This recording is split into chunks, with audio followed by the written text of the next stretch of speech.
அனைவருக்கும் கணித வணக்கம். இப்போ பார்க்க போகிறது 8ஆம் வகுப்புக்குரிய கணக்கு பயிற்சி 1-4.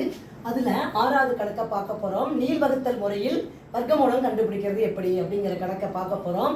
3வது கணக்கு 11025.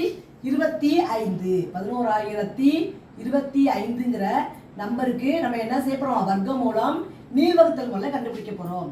என்ன முதல் ஸ்டெப்பை என்ன செய்வோம்? இப்படியே வலது பக்கத்துலேருந்து இடது பக்கத்துக்கு ரெண்டு நம்பராக கோடு போட்டுட்டு வரோம். இப்போ இதுக்கு கோடு போடுறதுக்கு இந்த நம்பர் 1 தான் இருக்குது.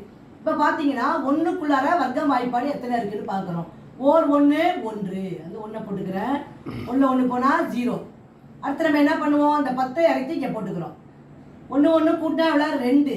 இப்போ 2ல் இந்த 10ங்கிறது என்ன நம்பர் போட்டாலும் 20 வந்துடும். இப்போ 1 போட்டால் 21 ஆகிடும். அப்போ இது வகுப்படாதனால அடுத்து என்ன பண்ணுறோம்? அடுத்து இருக்கிற இந்த 25ங்கிற நம்பரை இறக்கி போட போகிறோம்.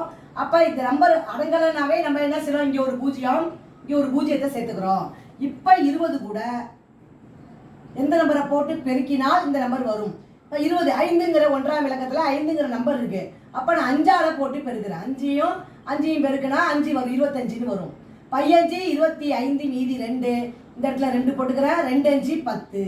இப்போ ஆன்சர் இந்த கணக்கை பொறுத்த வரைக்கும் 5ங்கிற நம்பரே கரெக்டாக பொருந்துது. அப்போ 1025. இப்போ கழிச்சோம்னா 0. இப்போ பார்த்தீங்கன்னா வரக்கூடிய விட என்ன கிடைச்சிருக்கே? 105.